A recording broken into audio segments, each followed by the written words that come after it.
There we go. So welcome, welcome, welcome. So I'm Carolyn J. Carpenter. If you have not met me before, this webinar is a coaching kind of Q&A session that I like to do every once in a while, kind of get to know you guys better. Also, be able to use my skills as a life coach and help you with whatever you need help with. So the format's a little bit different. If you're inside of our programs, we have a really wide range of people here today. We might have people that this is the very first time I've ever spoken to you. And then I already see names in there that are like, people that are in the program, that are well down the path of the program, that are having so much fun in the program. So if you have a question, you can just put it in the Q&A box.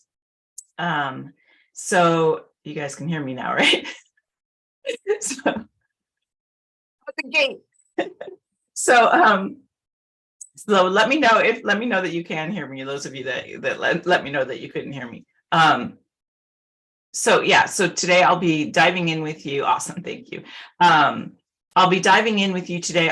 There's no questions, there's no anything. You can talk about anything. If you're brand new and you want to know what a reader is, that's fine. If you've maybe attended the Masterclass and you're still not sure, if you want to do things, with the program, that's fine. If you're in the program and you're struggling, that's fine. It can be about reading, it can be about writing, it can be about something holding you back, it can be about, your brother that drives you nuts. Whatever. What I'm saying is that I want to help you be able to get from point A to point B. So if you have a question, you can go ahead and put it in the Q&A. If you would like to have a conversation, you can raise your hand and I will just have a conversation with you. That's fine. You should see that at the bottom of your screen. If you do raise your hand and would like to have a conversation, I'd like you to be on camera. If you don't mind, it would be, if you're really uncomfortable, I want you to be comfortable, but I do want to be able to see you. It helps me to be able to see your reaction to things to like really help you. So I'm Carolyn J. Carpenter. I'm one of the founders of Hollywood Gatekeepers, and we train people how to be expert readers, how to read and analyze screenplays, and then how to get a job doing that. So there are many, many, many paths you can take with this. And so we're here to kind of help you navigate that path. I'm also a certified life coach. I've been certified with Evan Pagan's virtual coach program, which is amazing. So I'm certified in that. And I'm currently going through certification process with the life coach school, which is a whole different kind of model, but I want as many tools as possible so I can help you. And I'm really loving it. So again, just hang on. Let me look at your questions here. Well, that's an easy one. I can answer that right out the gate. So yes, they need to be unproduced scripts. So when you are writing a coverage, so what readers do is we read a screenplay and then we write kind of like a book report known as coverage. That coverage says what the screenplay is about, and then it says what needs work in that screenplay and what works well in that screenplay. So we kind of outline that, and then we give that coverage to the person that asked us to read the screenplay. There are two types of people that typically ask us to do that. One is producers that are looking to do a project, and another is a writer that's looking for feedback on their screenplay.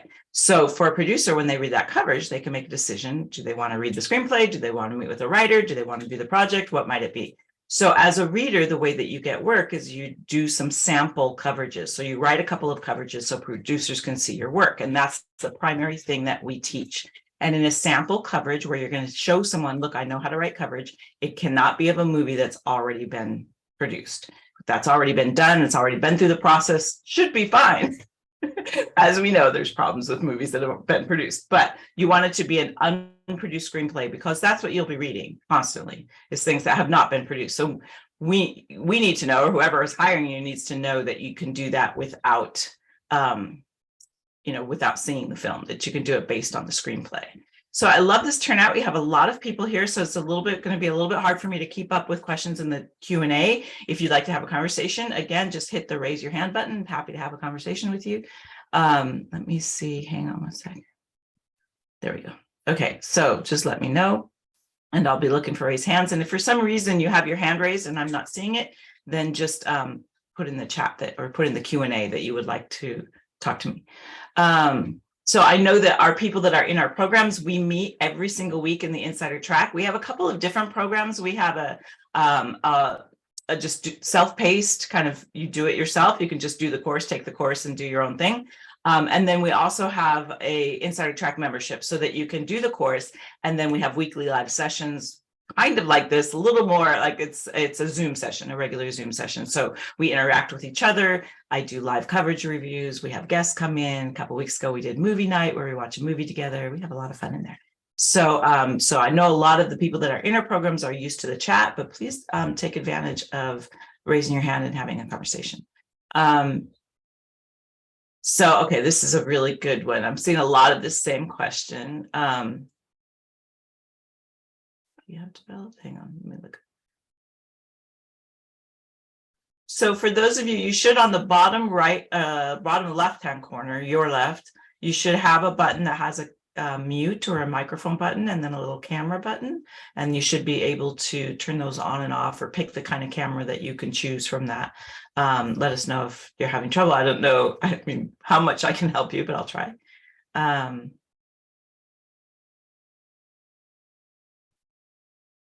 So, okay, getting some good questions. And then I also have questions that have been submitted. So I'm going to prioritize people that show up live. And then I'll go through, I'm just going to go through these kind of from start to finish here. Let me see which way they go. Hold on. Okay, so I'm going to scroll down and start at the bottom. So Bill, the best place to find unproduced scripts, you're in Insider Track. So we have some in there that you can use. It's in a file called unproduced scripts. We try to make it simple. You can also use, we also have the writer's room in Insider Track. Those are for our members that are members, you know, members in the Insider Track. We prefer that you use the scripts that we are providing, but you can use a script from the writer's room. And, or you can just, you know, if you have a friend, or you can go into any screenwriting group. If you ask, if you tell someone you're graduating from a screenwriting course and you need unproduced scripts, duck. Because you'll get bombarded with screenplays.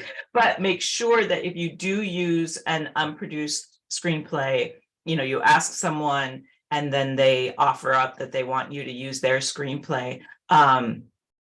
Then you need to make sure that you have permission to do that. And you need to make sure that they know what you're going to be doing with that sample, that you're going to take the coverage that you write of their screenplay and you're going to go around and show it to producers. They might not want that. They might not want producers to see a coverage of their screenplay because you're going to have comments on it that work and don't work, right? So any producer that reads that is going to learn about their screenplay. Now, you can do that and not put, it's fine if you don't put the title, just put X's, meaning you're hiding the name of the title of the screenplay and of the author. It's still going to show what the screenplay is about and all of that, but it does give a little bit of protection.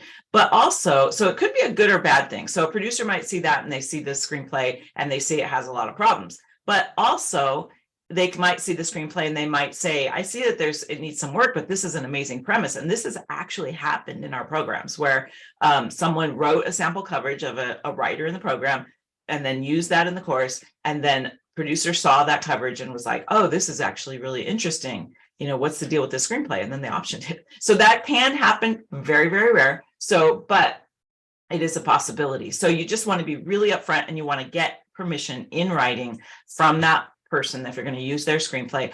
That's why we like you to use the screenplays that we have, because we've gotten permission from those writers and it says, you know, use their name or don't use their name.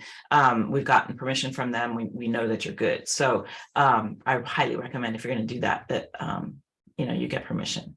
So Misha, you'd like to have a conversation, or is it Michelle? Hang on, let me talk. There you go. Well, hello. Hi, I'm trying to find my camera though. Sorry. No worries. So you should have a little button that has, and then you click on, there's a tiny little arrow. And if you click on that, it should give you a couple of choice. Well, for me, I have a camera attached and then I have, so I have my FaceTime camera, I have my iPhone camera, and I have my camera that I have attached. Cameras galore. I hate that it only has the speaker and the microphone for some reason. It doesn't give a camera option. Well, that's okay. We can still have a conversation. Okay. But know that I did want you to see me. So. Okay, thank you. You tried. I'll give you an A for effort. Thank you. So my question is, so I've kind of built up a network, but I'm one of those people that I'm pushed. I make myself assertive, but you can't make anyone take it to the next level. You have to, I guess, do the work. So I'm trying to figure out what that work is. So I made a connect with a network exec, And they're not in development, they just happen to be an exec at the network. So they would know, development people or casting people, what have you. What department would I need to go to pitch a script? Like, how do I get to that next level? And like, what is the title of the person that I would need to put my script to? Because I'm finding myself that I can make connections, but I don't think I'm making the right connection to get into a pitch meeting. Okay. So let me ask you this. Have you had anything produced yet? I have not. I've had conversation, and I've had my script kind of worked with. That's my son. I've been kind of worked with, but once I had worked with the script with this exec, the next thing was to create a buzz. And I was like, I just got your connect. Like, so do I use your name when I cold call these people, or like, and I'm supposed to meet with this person again, and I'm going to ask that exact question as well. But since you have experience in getting your scripts to the next level, I just wanted to know, like, who did you speak to as far as like title? Did you cold call people? Like, how did it kind of work in your process? So in my process, I started as a reader, so it's a little bit different. So I am also a writer. I didn't even mention that. I'm also a writer. I have a film coming out soon, she says with confidence. It's in post. It's been edited, and now they should have. I know that they've told me that there are people that are interested in distributing it, but so I don't know the distribution dates yet. But primarily my path to it was reading and making connections that way. So however you make connections, that's how you make connections. It sounds like you're doing that already, which is fantastic. So typically, and I want to preface this by saying that there's never one way. So I'm going to, we can kind of go back and forth a little bit and see what we can brainstorm about your particular situation. But typically, pitching sessions, when you meet someone and you kind of get into the network or you get into a certain production company, pitching sessions are typically reserved for people that have already been produced on some level. When you're a brand new writer with a brand new screenplay, it's really difficult to get a pitch session. Those pitch sessions are reserved for people that already have projects, and because everybody wants the next thing, right? So that first one is obviously a lot harder. Once you get something produced, then the first question that someone will ask you when they're interested in your screenplay is, what else do you have? They want to know, because it's easier for them, right? If they have this path they have a writer that they know is going to continue to produce, that's going to be really make their job a lot easier. So they're always going to be asking the questions like, what else you got? What else you got? What else are you working on? That's a really common question. It's like a t-shirt. What else do you have? So for you just starting out, I love, first of all, kudos to you that you're making those connections. You want to be speaking to the development executive, someone in development. That's the person that is the initial place where the screenplay comes in, or a story editor, perhaps. If you're able, a story editor is a little bit, well, depends on the company, but a story editor, a development executive, those are the people that are bringing in those new projects. Now you'll find those people, I see them in Clubhouse. I see producers in Clubhouse. Stage 32 is a fantastic resource. Contests are a really great way for your script to be seen. And I know some people go like, oh, contests, because there's a whole, that's a whole world. I could do a whole, course on contests. As a matter of fact, one of our students does. I don't know that Alan's here, but he graduated and he works with people on how to get your screenplay seen and read and winning and contests, because it's a whole thing. Because producers that are looking for projects, that's where they look. Often a producer will say, hey, give me the recent, they'll say to their reader or assistant, give me the top, people that scored high in Austin Film Festival or Nickel Fellowships. And a lot of contests also blast out their winners. So producers will be more willing to see those screenplays. And so that's a really great way to get your foot in the door. And a lot of producers also are judges on the higher levels of those contests. They really are using them to find projects. It really is a thing. So of the ones that are well respected, and you can really see how well respected are by how long they've been in business. If they've been doing it a long time, that means that it's working, right? And then the number of screenplays, they'll talk about the number of scripts that they read or projects they have or that kind of thing, and the level of judges you'll see. So, and some of these even, if you don't want to enter one of these big ones, some of these even small local ones are really hungry to kind of make it with the big people. So they might work really hard for you. It's kind of like an agent getting an agent that's a lower level versus getting a CAA agent. Of course, you want that big agent because they have so many great connections, but that little guy who's like just getting started is also going to be a dog with a bone and work so much harder for you. Pitch sessions are often booked by agents, lawyers, or managers. Being represented, I think, would help you as well, because you're already out there figuring it out. And so when you get representation, you're having a conversation with them and you're working together. You're not like just sitting back going, hey, find me work. You don't sound like someone that would do that anyway. So I just bombarded you with a lot of information. What questions do you have for me on that? No, that is great. Like, I mean, honestly, I've been in this business for, I don't want to age myself, but 20 years. Yeah. And, you know, just starting as background and going up. And the information that you just gave, if that was just like in a post that you read every day, I think so many people would feel not defeated, you know, because it's not like, oh, the big scary exec. No, these people are accessible, but how is the question? Yeah. You know, and like you said, there are many ways to get into this industry. You went in as a reader. I started off in background, and background's a great way, by the way. Really well done. Because you're like a fly on the wall. You can watch what's happening. You can see how things are working. You can just sit there and take notes all day long. Plus, you have a lot of downtime where you can work on your screenplay. Let me so tell you, it's a great way. So I've learned so much as a background actor. I mean, I got to a point where I felt like I paid my dues after sitting on set for 16 hours wanting more, but totally. I was able to talk to the ADs and eventually started working in post. So yes, to everything you said. The other question do you have any direction as far as like, I mean, I can Google it, of course, but do you have any local contests that come off the mind that we could possibly submit to? One, so that's one question. And my last one, because I don't want to take it all up, but my last question is, when you submit your script to be read, is it kind of done after that? Or is it something that you think producers would still want because it hasn't been developed? You mean submit your script to a contest or to a production company? To a contest. I mean, production company is kind of still live, you know, because you can create interest in a lot of different places. But once it goes to a contest and it's kind of out there in that way, is it? Oh, I see what you're saying. You know, that's an interesting question. Good job. No one's asked that really. There was something else I thought of too that I wanted to. And by local, you mean local to where? Oh, I'm in LA. Okay, so one of the small, because a lot of them are like $35, $40 entry fees. Right, it can add up, right? Well, exactly. Use those early deadlines. That really helps when you use those early deadlines. Makes it, and the other great thing about contests and their early deadlines is it gives you a deadline to finish your screenplay. And so the earlier you get it in, usually the cheaper it is.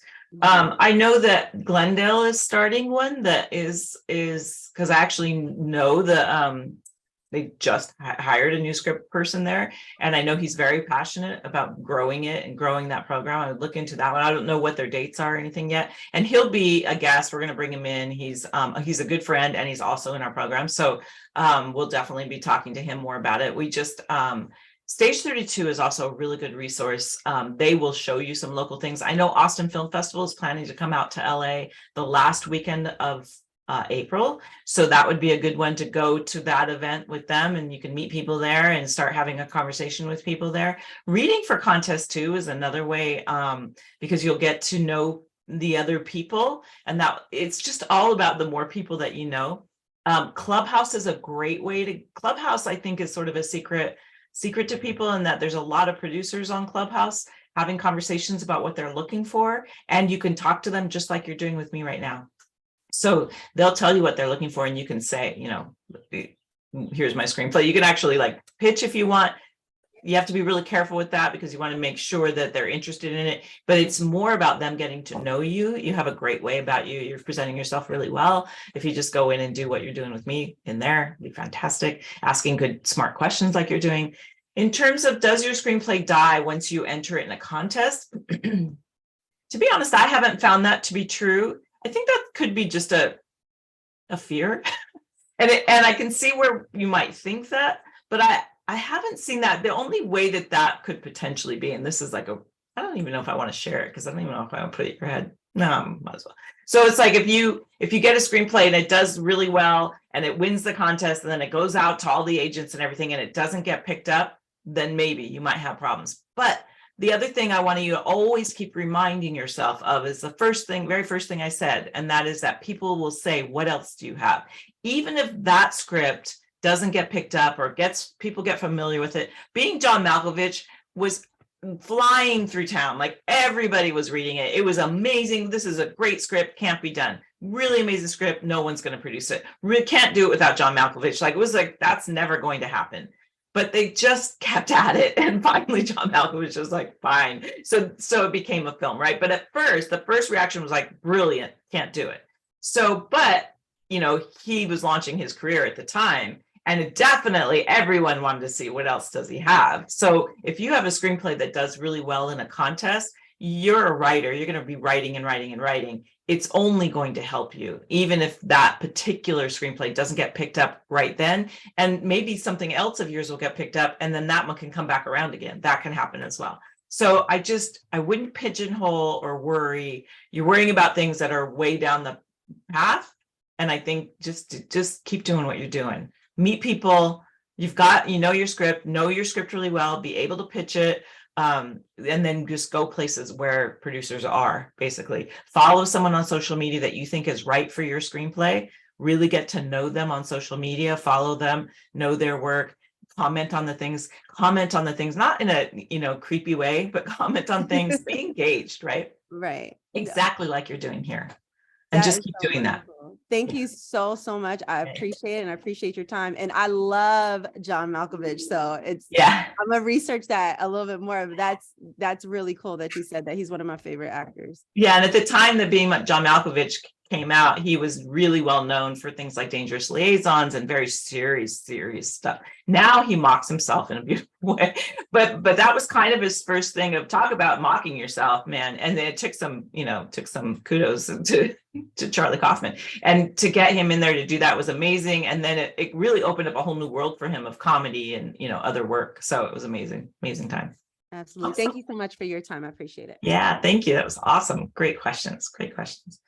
So let's see if I can figure this out. I always have a little trouble getting people back. Sorry. So I'm going to, can you, and is it Michelle? Did I say that right? Or is it? It's Michael. Michael, that's beautiful. Yep. Thank you. So if I remove you, let's see, I'm trying to remember how to do this. Can you just see if you can close your camera off or close your window? I don't know how to. No worries. I'll leave and then I'll come back on. Oh, perfect. You're so smart. I'm glad you're smarter than I am. All right, bye. Totally worked. I didn't want to do that to her on her own, like push her off. So if anybody else would like to have a conversation, feel free to raise your hand. I'm going to go back to the questions that we have. Hang on, let me get you up so I can see all y'all. Hold on. Okay. So if you do have a question, just raise your hand. And I'm going to go back to the beginning and kind of go through people's questions and make sure it goes this way. Okay. There we go. Okay. So this is a super common question, and I love this question because it's something that people ask all the time, and that is the Film Explorer. I'm not sure who you are, what your name is, but you're from the Film Explorer, so you're out there exploring films. I love it. I have a problem of procrastination in reading books. How do you get rid of that? Okay, first of all, love you so much. Don't worry about getting rid of it right out the gate. I'm going to tell you to just relax. Sorry. So if you love me as a coach, relax. That's all you have to do. But no, so let's talk about procrastination a little bit. One of the ways that I love talking about procrastination is talking about values, talking about your values. So what do you value? So when you think about what you value, you can say things like, I value reading books, and I value getting those books read, and I value writing my coverage, and I value the screenreader course that I'm in, and I value finishing my screenplay, and I value, I want to value these things that I want in my life. I value money, I value blah, blah, blah. But what did you do yesterday? What did you spend your day doing? What are you're doing? You're here right now. So just that, I want to high five, kudos to you. You're already way ahead of the game. that you're not a procrastinator if you're here right now. Now, you might be using this to not read your book. You know what I mean? You might be using this moment to come on here and ask about how do I read my book as opposed to reading your book. That's totally fine. But the fact that you're asking the question, that you're curious about your own behavior, that you're kind of trying to, up the level of engagement that you have in your own life, all of that is fantastic. And I really want you to honor yourself that you did that, and really, like, seriously, look at, like, you did it. You're here right now, you're talking about it. That is a huge step that so many people won't take. That tells me you're not a procrastinator. You're someone who's figuring out how you're going to move this forward, right? So we have a tendency to see ourselves as procrastinators when we are doing a bunch of other things instead of the thing we say we want to do. But actually, even write down, you're writers, you have a secret gift, a secret superpower, a secret weapon, however you want to look at it, that you're a writer. Use that skill to write down the thoughts you have about things and write down what you're actually doing. That will tell you what your values are. Whatever you did yesterday, write it down.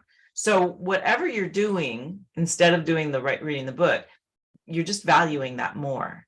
So if you spent the day running around like a chicken with your head cut off, doing things for other people, that's not a time management issue. That's a boundary issue. That's you saying your thing is more important than my thing. You are more important than me.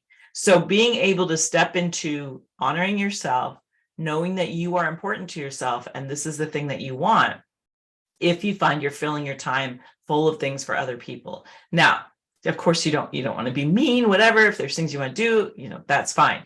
But if it is preventing you from living your own life, then that's something for you to look at. So as you look at the things that you're doing, that will give you an insight as to, you're not procrastinating, you're doing other things. And those other things have a meaning to you that matters. So whether it's family, whether it's a relationship, whether it's, financial security, all of those things will often take precedent over things like writing a screenplay, reading a book, all of that.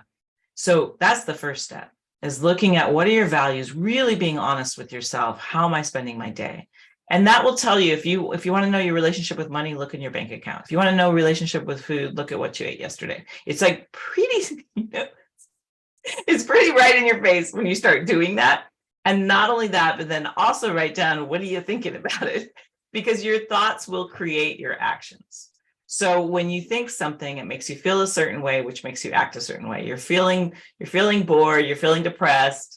You're thinking, oh, I don't know that I want to do that today. The thoughts that you're having are things about not getting the thing done that you want to do. And then you don't feel so good. So then you start watching TV and you start eating chips. And then the result that you get is that you procrastinated, you didn't get the thing done, right? So can you back that up and start thinking, think about a time when you did do something that you wanted to do, when you did read the book. What was going on for you when you actually did it? What were you thinking? Were you thinking, I'm going to get this done now? I'm ready. And usually those are the thoughts we're having when we actually get the thing done, because we have that thought, I'm ready. I want to get this done. And then we start feeling motivated. And then we take the action of picking up the book and then we read it. And that's our result, right? So try to think about, let me know if you want to pop in, or let me know if this is resonating at all. Let me see if I can see you. Yeah. So let me know if that's resonating. I hope this is a super common question. So once you do that, these are the steps. Look at your values, see what you're doing, look at what you're thinking about what you're doing. And then the next step is give yourself a break and take it a tiny bit at a time. We recently did a coaching program that's called the VIP experience, and we had so much fun in there. And one of the things that everyone came in, almost everyone had the same thing of like, I want to finish my Screenreader course. I want to finish my screenplay. I want to do these big things, and I need to take my whole day on Saturday, and I need to work at least an hour a day. And I just said, just try to do 15 minutes 3 times a week. That's it. Just that 15 minutes. And the interesting thing that happens is when you commit to yourself 15 minutes 3 times a week, come on, we can find that. You can drive your car somewhere and get there a little bit early, 15 minutes early, and sit in your car and read your book, right? 15 minutes is something that's pretty easy to commit to and to imagine. And what happens is you start to have those thoughts. Here's my 15 minutes. I'm going to read my book. And you start to have these encouraging thoughts about the thing that you're doing. And then you start feeling better because you've been doing these 15 minutes. And what happens is that 15 minutes suddenly is 30 minutes and you didn't even realize it. By making these little micro commitments, huge change comes from that. So we really want to get you to make as many micro commitments. Just show up every once. You're here right now. That's a big one. You showed up for this. That's a whole hour. So making that micro commitment of doing that, think about the thoughts that got you here today. Use those to read, to write your screenplay, to be whatever it is. I hope that makes sense to all y'all. Okay, again, let me know. Y'all are being shy. Hold on. Let me just make sure. Where'd you go? All right, so raise your hand if you'd like to have a conversation. Let's just keep on going through the questions. And then it looks like you guys are here that are asking the same questions that I saw in the previews. So a coverage is kind of like a book report, Michelle. So it's like a reader will take, so when you are submitting to those development executives that I told you about, so you're submitting to a development executive, the very first thing they're going to do is give your screenplay to a reader. And a reader is also at contests. They read the contest, and there's many different levels of readers depending on the size of the contest. But when the screenplay comes in, most producers and pretty much all contests will have at least 2 people read your screenplay. And that person writes kind of like a book report, and it's known as coverage. So they're covering your script, or they're writing coverage. And that coverage at the top, it has just like information about the screenplay, how many pages, what are the genre it is, all of that. It has a little grid, good, fair, bad, poor. And then, it'll have like dialogue, character, all the different categories, structure, and then it will rate each thing. And then the reader will write about what is the screenplay about. We'll just basically, this is the story. And then it will say, here's all the things that work about the screenplay. Here's all the things that need work about the screenplay. So a producer can feasibly read that coverage and not have to read the screenplay to know, is this a story I'm curious about? Is this fit within the rest of the things that I'm doing? And is it something that matters? So, Michelle, as you're looking at, and everyone, as you're looking at where your screenplay goes and who you're submitting to and the people that you're meeting, make sure that the things that they're doing match the genre, the style of your screenplay. It's going to make it a lot easier for you. So that's what coverage is. So Tony, I see your question. I saw it in the previews too. Can you provide a screenplays along with the coverage for the screenplay? I want to make sure you're pulling the correct points needed for coverage. I don't think that I can do that in the time that we have. That is what our entire course does. So it's like, that is a huge question. So I can't provide a screenplay in this setting. And, just keep an eye on, go on our YouTube channel, keep an eye on if you're not in our programs, keep an eye on the free content that we do, because it is pieced together and you can figure it out from that.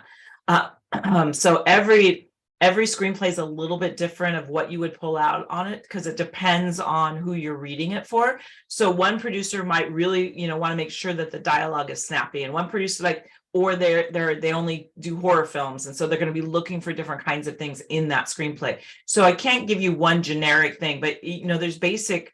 We break our course into, you look at the foundational things, the structure, the foundation of the screenplay, do the structural things work? You look at the characters, are they authentic? Can we relate to them?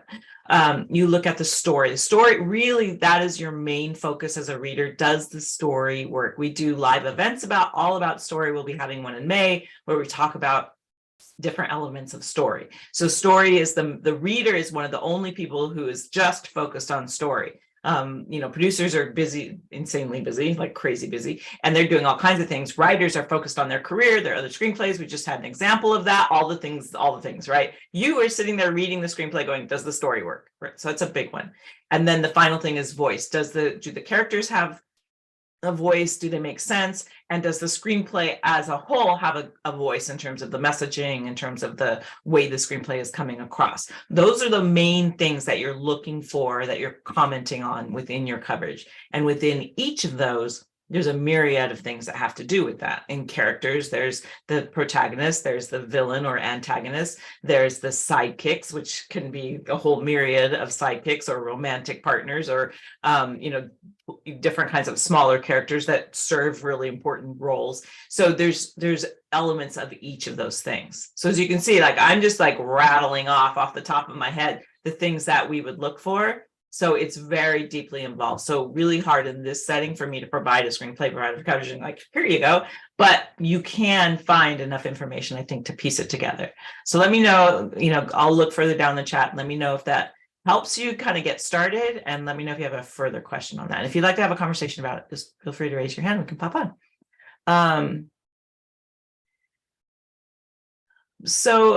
Really good question, Rachel. So Rachel's asking, I understand that a coverage synopsis should be about 1 to 1.5 pages. However, if a script is so long, such as 220 pages, can the synopsis be longer? Yes, absolutely. You can make the synopsis longer. I would highly recommend you try to keep it as short as possible still, obviously. But one of the ways that you can keep a synopsis shorter is you don't have to include all the subplots. And if a screenplay is that long, it might actually be a better series. So if the screenplay is really long, although screenplays right now, there's always trends and you want to be up on trends. Things are a little bit longer in screenplays. And I think that's because they're being influenced by series television. So series television is giving you bite-sized chunks, right? So that's giving us, people are like making their screenplays longer to sort of balance away from series television. So, but still 220 is pretty long. For those of you that are brand new, it's a minute per page. That means that, that movie is 220 minutes long.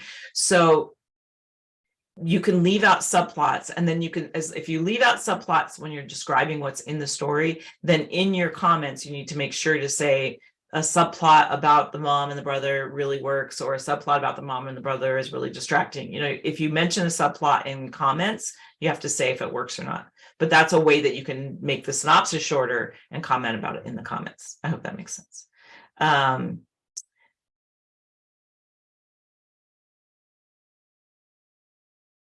Rick, love you so much.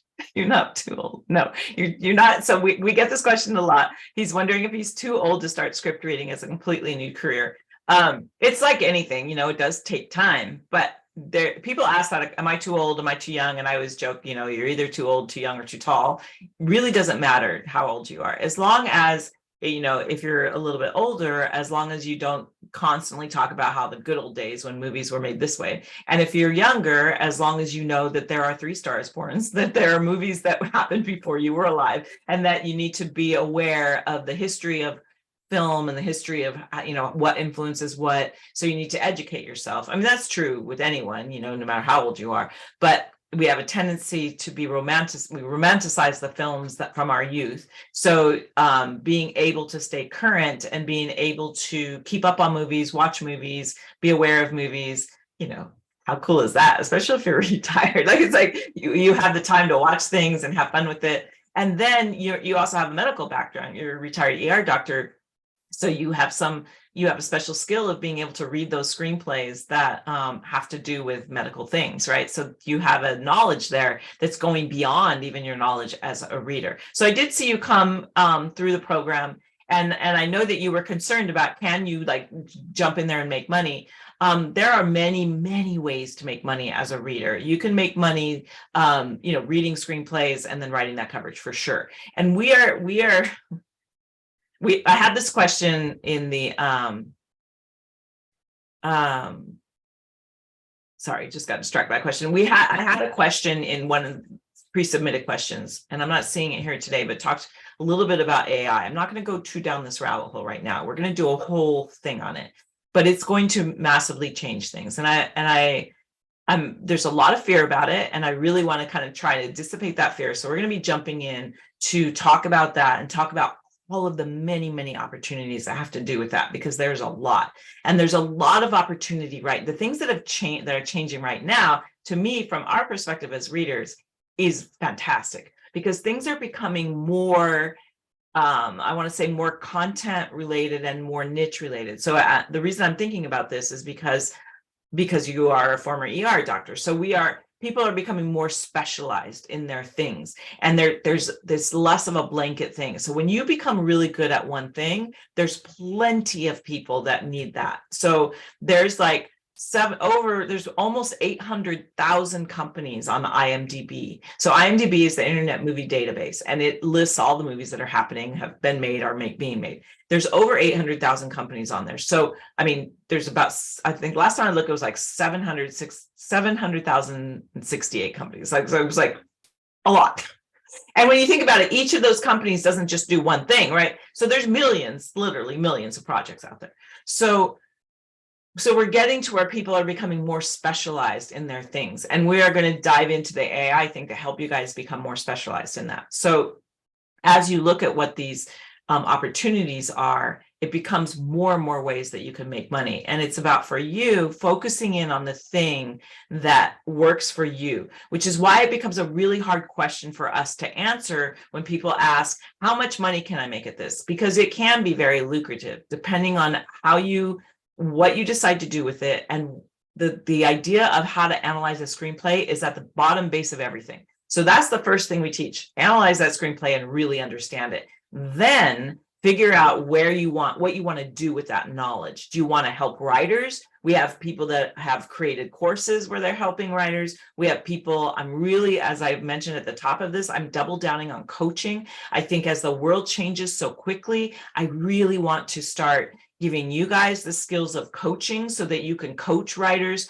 through all these changes that are happening. You can help them face that blank page. You can be, or you can like you have a specialty in medicine, you could be, or ER rooms. Yeah, there's no shows about that.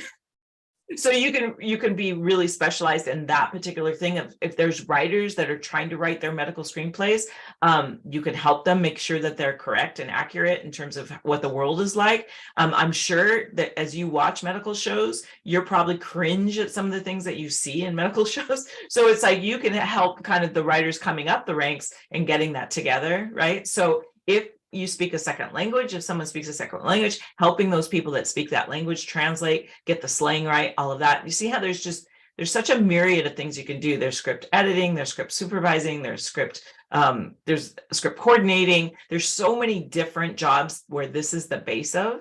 And then it all depends on how you want to manufacture your career, or who you want to reach out to. And we're down for helping you with all of it. So it can become a difficult question, and I understand it can be frustrating as you're trying to figure it out, but there's just so much. It's so great. There's so much opportunity. I hope that's helpful. So you're not too old. I'm just, not even gonna like give that credit, because it is like the knowledge that you have of your experience on this planet is going to serve you well. And a lot of times, no one knows how old you are when they're reading your work, unless you make it obvious by the way that you write, if you're being, really dated in how you write. And then no one knows where you live. That's another big question that we get. No one cares. Hang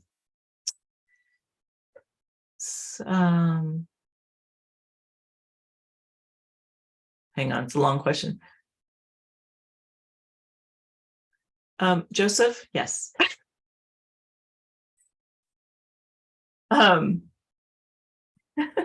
Joseph, are you in our programs? We have several Josephs. I don't know your last name.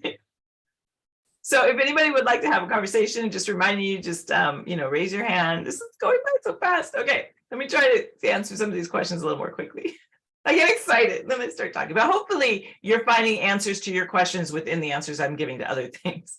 So Joseph is asking, so where does this begin again? As in, there's a training you do to get us started creating a couple samples from your screenplays, not my screenplays, but from some screenplays, which opens the door for those who do your course and have information you're chatting about here and covered in the course. Yes. And from there, we need to work to find freelance opportunities to begin to build a reputation as a reader editor and take it from there where connections come from. And I'm most interested in being a reader a while more than anything. Okay. So yes to all of the above. So we in our courses, we do basic training on how do you analyze and write coverage. That's the basic thing. And then we do coaching to help you figure out, like, all of those things I just mentioned for Rick, like all of those things, where do you fit within that? We have quizzes that you take where we have get to know yourself. We have things where you can really get to know yourself to decide what kind of reader, where do I want to work? Sounds like you already have an idea of that. And then it's about, we do a lot of trainings. We have a whole getting the gig bonus that helps you figure out how to get that gig. We also bring in guests, and now we've developed what we call the Screenreader pipeline. And that is where we actually have a database of our graduates that we are sharing with people. And so I've been getting emails lately from our graduates that were like, I just got a thing that you recommended me. It's like, yeah, I'm starting to send the pipeline out to people that I'm meeting saying, hey, here's some vetted readers, because I look at inside of our membership, I actually look at your coverages. And so, and I give you notes. And actually this week we are doing a session where we have someone coming on, and I'm going to review her coverages live. We're going to go over them together so that everyone can see her coverages and can see my notes on her coverage, and she can ask me questions similar to what we're doing here, except you'll see her, actually see, I share the screen, you see the coverage, I share the screen, you see my notes. We're really open with all of it. So we do this live coverage review so that people can ask questions and that kind of thing. And then once she graduates and her coverage is good, she'll go on the Screenreader pipeline. You can also put yourself on our website. And so that people can see that you're on there, and they can hire you from there as well. And there's no commission, like we don't do anything like that. We just want to support our graduates, because the more people that graduate and go out and work, the more people are going to be interested in our programs. And it really is a movement. I really do want people to become, the way that we do coverage, I think is unique, and it's worked really well for me. I've read for many, many people, and this system I created myself, and I think it really does make a difference. And the conversations that I'm having with people that are looking for readers, they get very inspired when I tell them our approach. And so they're very open to receiving the Screenreader pipeline. So that's a pretty new thing. And we've just started implementing it, where I just sent it to someone yesterday who hires readers. So we are wholeheartedly looking for more ways that we can put those jobs right in front of you, so that you have less of the, what you're saying is like, we try to make connections and all of that. We're trying to bring the connection to you. Now, just like Maisha was doing so well, is like going out there and networking, and that definitely you want to keep doing that. Yeah, Stage 32. Thank you, Leticia. Stage 32 has regular pitching sessions. I highly recommend y'all join Stage 32. No, don't worry, Joseph. I'm the only one that can see your questions. Awesome. I'm glad that helped. Yeah, so you're not alone, Rick. Here's another question. Can you be too old to start? No, that's a no. So how to choose a budget for a script. Typically a reader doesn't choose a budget for a script. There's some places, and they'll let you know when they hire you what they're looking for. We have a whole section in the course that talks about it's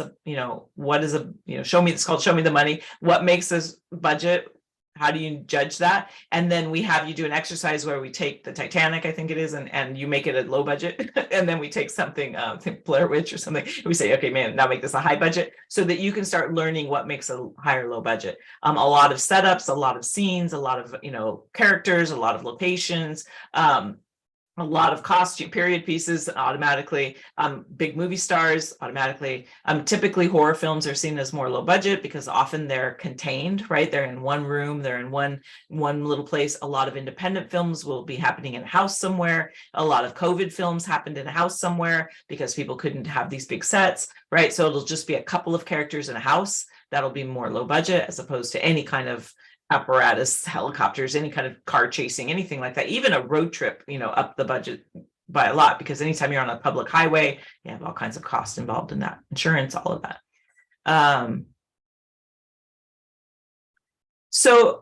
Brian, is coverage based on the opinion of the person doing the coverage? Absolutely. It can be very subjective, which is why you need to be really well trained. So really understanding story. So sometimes, and if you're a writer out there, I'm sure you've gotten coverage back where you're like, what the heck is this? We train our readers to write coverage where the writer is inspired. They get their coverage back and they're like, oh my gosh, I know exactly what I need to do to fix this. That's what we want. That's the response we want from the reader, from the writer that reads our coverages. Oh my goodness, thank you so much. You totally get me. I'm going to go fix my screenplay with all the ideas that I have now after reading your coverage. That's what we want. We want it to be, we're not rewriting anyone's screenplay ever, but it's like understanding the structure of things, understanding where things are running away from you, which is really common. You have what I call screenplay stew, where people are trying to put too many ideas in, all of that.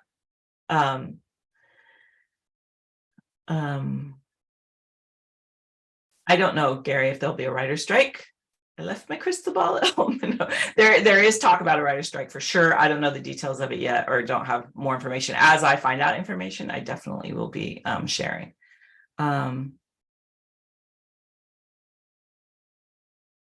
So how do you get hired to write coverage? Okay, so great question, Ronald. And kind of all the ways that we just talked about, really going out there and looking for the kind of place where you want to work, getting to know the work that they do, and then, making yourself available to them. You could just, you can cold call, you can email people, you can get to know them on different ways. You can write, when you start reading, one of the beautiful things about Austin Film Festival, and I think a lot of them do this, where when you read for them, they have volunteer positions, so you can kind of learn how to do it. And then they have some paid coverage positions. We have readers reading on all levels for them. And then, but they also give their free people, they give them a badge if they read a certain number of screenplays, and then you can go to the festival, and then you're literally standing next to the producer that hires readers, and you're saying, hey, I'm a reader here. We both read the same screenplay, maybe, because a lot of the times the producers they have there have been judges as well. So that's a really great way to meet people, and you meet as peers, and then you can kind of tell them yourself.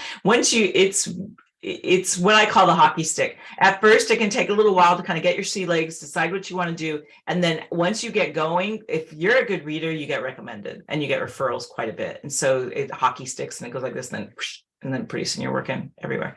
How to pitch a script to a producer properly. Okay, just checking the time. So like, let me see.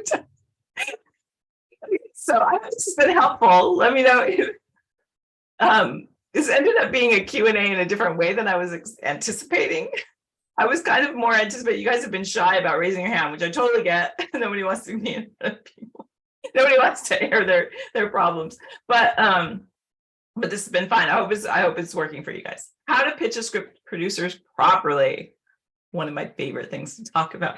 So as a reader, I decided when I was reading scripts, so I've read screenplays for many, many big companies, right? So first, as a reader, I started to see the same mistakes over and over. And I'm like, how can I get to these writers to help them stop it, help them, with these mistakes. So I started reading for agencies, right? So I could get to them sooner. And then I'm reading for agencies because now I'm getting people that are looking for an agent. And that's the screenplay I'm reading to see if they should be represented. So I'm getting to them earlier and saying, okay, make these changes. Da, da, da. So that was helpful. And then it was like, but I was still reading for the big companies too. So then it was like, it's gotta be another way. So I started attending pitch fests. So they have pitch fests where you can come, you pay to pitch your screenplay to people that might produce it. So I don't know any other readers that did this. I know readers that helped organize pitch fests, because most readers, it's such an interesting breed of people. Readers geek out, love movies like no one else on the planet, because they just sit and read movies all day, right? So it takes a certain skill.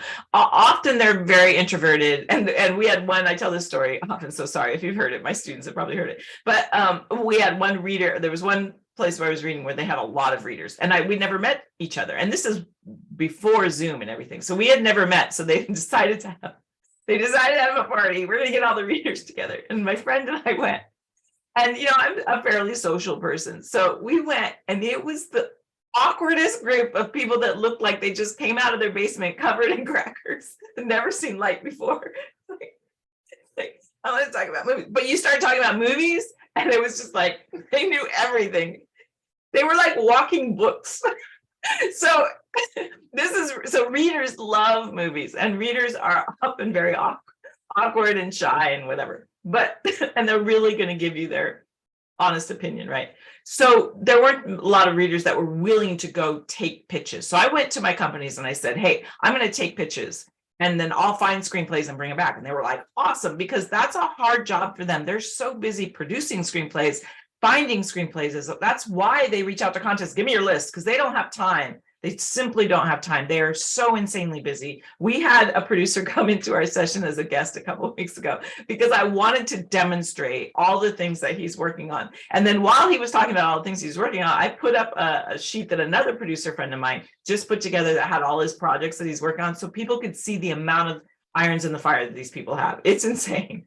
And so they were like, please do. So I started doing pitches, and at first people weren't so keen on pitching to me because I'm a reader, and they were like, but then after a while they started once a few people did, they started realizing, oh wait, I was open, like so many different genres, people, whatever, that people started pitching to me. And so I love the concept of pitching, and I love there's how to pitch a script to a producer is a really huge topic. So it's a great one for us to end on. So let's talk about that for a little bit. So what was really interesting to me is that so people would pitch me their story. They literally, it's like speed dating. There's timer on the table, and the same is true virtually. You get like whatever. Sometimes it's like 8 minutes, and so I'm trying to get to know this person in 8 minutes and see if their screenplay has merit. So they'd pitch their screenplay, and if it was something that I thought had merit that I could take back, I'd say, that's kind of interesting. Can you email that to me? And I'm not joking. 95% of the time they went, oh, it's not quite ready. I'm just going to do one more pass. I think I got like maybe 3 screenplays after talking to hundreds of writers and saying, yeah, okay, open door. So I was like, okay, there's a disconnect happening here. So I started doing it more. And that's one of the things that fuels Hollywood Gatekeepers, is that wanting to try to help people. And so we are going to keep an eye out, because we're going to be doing more on pitching. And I want to teach our readers more about pitching, because now as we go virtual, the problem that I'm seeing out there about pitching is that you pitch to producers and you're learning while you're doing it. Now, Stage 32, again, they have some pitch practice sessions. So that's a good place to start. But most people learn pitching by doing it, which is great. You'll learn, but it's a bummer, right? Because you're pitching to the person who can provide their, make your screenplay into a movie. And that's a terrible person to learn on. You want to learn on someone where it doesn't matter. You want to learn on a reader, where a reader can be like, okay, I'm going to help you with your story here. So I want to really double down and start teaching people how to do this, because pitching your screenplay, there's so many nuances to it. You want to be able to narrow that log line down, first of all, into a log line that is very compelling. I wouldn't use cliffhangers, because the producer, think about the producer coming to the table. They want to know, should I raise millions of dollars or hundreds of thousands of dollars or thousands of dollars to make this movie? So being cheeky and being like, they want to be like, what can I sell? Can I sell this? That's where they're coming from. So by coming in, being very succinct about what your screenplay is about, but the real thing about the pitch meeting isn't even really the pitch. It is, you want to be able to narrow that elevator pitch, practice on your friends to where you can get someone understanding what your story's about without comparing it to something else. You have that in your pocket in case they ask. If they say, what is this movie like? You can say, you can even do the meets. I'm not a big fan of this meets that. It's like, it's a female, like Bridesmaids is the female Hangover. That's a lot of ways people described Bridesmaids, right? So you can have that in your pocket if they ask for it, but I wouldn't lead with it. So you say, but really most of your time should be spent for them getting to know you as a writer. You're a writer. And like I said at the very beginning, we're going to close with this. One of the first questions they'll ask is, what else do you have? Because they want to know that you're not clinging to that one screenplay and you're never going to give it up because it's like your baby and you have all that, because they need to be able to work with you and change it and do whatever they need to do in order to sell it. And 2, they want that relationship. When you look at films that have been produced, you see people working with the same people over and over again, because once you find someone that's doing the thing you want to do, it's a lot easier to keep going with that person. So I hope that makes sense. And makes it so that you want to get that pitch down, and then you want to spend some time understanding who you're pitching to. That was another thing that so many people complain about, is that, the producer that does horror films, someone came and pitched their rom-com. Happens all the time. It's kind of like I send emails out that say, you want to learn all the nuances of being a reader, attend our masterclass. And someone will reply to that email that says, how do I become a reader? So, or it'll say, we're doing a session at 11, and someone will reply, what time is the session? I'm not joking, all day, every day, when that happens. So it's like, read the thing, read your emails, read the person, get to know them, research them. It's so easy to research people. There's really no excuse anymore to not understand who you're pitching to. And that time that you spend understanding who you're pitching to, and then when you go to pitch them and they realize you know who they are, not in a creepy way. And you can say, a lot of producers have other things. I saw your podcast. I saw you on this podcast. I saw you in Stage 32. I was so impressed with, I'm from, that you're from North Dakota. So am I. Like, finding those things that you can connect with them that have nothing to do with your script. And then you spend some time telling them about your script so that they'll remember you as a writer. That's almost more important than whether or not they remember your script. because it really is about relationships. And then how do you choose a correct screenplay structure for a story? So do you mean like the 3-act structure is pretty solid, pretty universal? There's Dan Harmon's Story Circle. There's Blake Snyder's Beat Sheet. There's so much out there. We have, I think it's on our YouTube channel. We have a thing of all the things that are out there. So Google is your friend, and then choose the one. We teach a 3-act structure because that's the most common that I see. We do teach what are the other ways people look at it. Michael Haig is amazing. He's got 5-act structure that he teaches. There's so many ways that you can go. The Beat Sheet is a really good one. That's a really great thing if you're trying to write a screenplay. Blake Snyder's Save the Cat is a great book to read to get you going for sure. There's so many great things out there that you can find that will help you. So I hope this has been helpful. It's been a little bit different than I thought it would be, but really fun. I love answering these questions. Again, if you do want to know more about our programs, you can just go into the Masterclass, hollywoodgatekeepers.com/masterclass, and you can see more about all the nuances of what is coverage, all the myths about being a reader, all of that. It's me again in there, like covering all of that. It's on demand right now, so you can watch it whenever it's convenient for you. So I would go to hollywoodgatekeepers.com/free masterclass if you want to learn more about being a reader. And then also just, stay on our email list, go to our YouTube channel, join our Facebook group, be engaged. The more that you're engaged, the more I can answer your questions. And when you're in our programs, I really got you, especially if you're in the insider track. I'm really sincere. All of us, Cherie is here, Joy is here. Like, we have a team that is very sincere about your career, and we really want to get you started. So, join any of our programs if you can. Stay on our free stuff if that's what you need to do. I really am sincere about trying to help you in any way I can. All right. You guys are the best. Thank you so, so much. It's kind of weird not being in Zoom, not being able to see you, but keep an eye out. We'll do more sessions like this. I hope this was helpful, and I'm seeing that most people stayed, which is awesome. So I really honored that you have your time here. Hope this was helpful. Let us know. Email at team@hollywoodgatekeepers.com. Let us know how it was for you, and we'll see you on the flip side. We'll see you guys soon. Thanks for coming.